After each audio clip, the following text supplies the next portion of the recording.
కూటమి అధికారంలోకి వచ్చాక తిరుమలలో పరిస్థితులు మరింతగా దిగజారాయి. పరమ పవిత్రమైన తిరుమల వీధుల్లో లిక్కర్ బాటిల్స్, నాన్ వెజ్ దొరికాయి. కొండపై వరుస అపచారాలు జరుగుతున్నా, ఆచారాలు మంటలో కలుస్తున్నా విజిలెన్స్ ఏం చేస్తున్నా, టీటీడీ బోర్డు ఏం చేసినట్టు?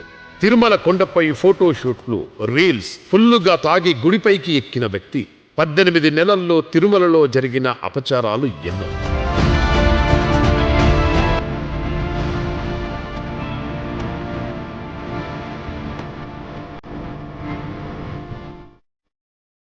భక్తుల రద్దీని నియంత్రించడంతో టీటీడీకి ప్రత్యేక స్థానం ఉండేది. జగన్ అలాంటి మార్గం చూపించారు. ఇప్పుడు అందులోనూ కూటమి సర్కారు ఫెయిల్ అయింది. వెంకన్న సాక్షిగా తొక్కిసలాటలో 6 ప్రాణాలు కోల్పోయారంటే ఆ పాపం ఖచ్చితంగా చేతగాని ఈ కూటమి ప్రభుత్వానిదే. జగన్ 5 ఏళ్లు సీఎంగా ఉన్నప్పుడు ఎప్పుడూ ఏ చిన్న పొరపాటు జరగలేదు. ఇది చాలదా? స్వామివారు ఎవరితో ఉన్నారు, ఎవరికి అండగా నిలుస్తున్నారు, ఎవరి తీరు విషయంలో ఆగ్రహంతో ఉన్నారు అని చెప్పడానికి?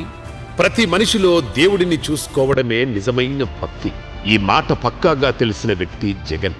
అందుకే తిరుమలకు, భక్తులకు ఏ చిన్న లోటు రాకుండా టీటీడీ స్థాయిని, స్థానాన్ని పెంచేందుకు ఎన్నో కీలక నిర్ణయాలు తీసుకున్నారు.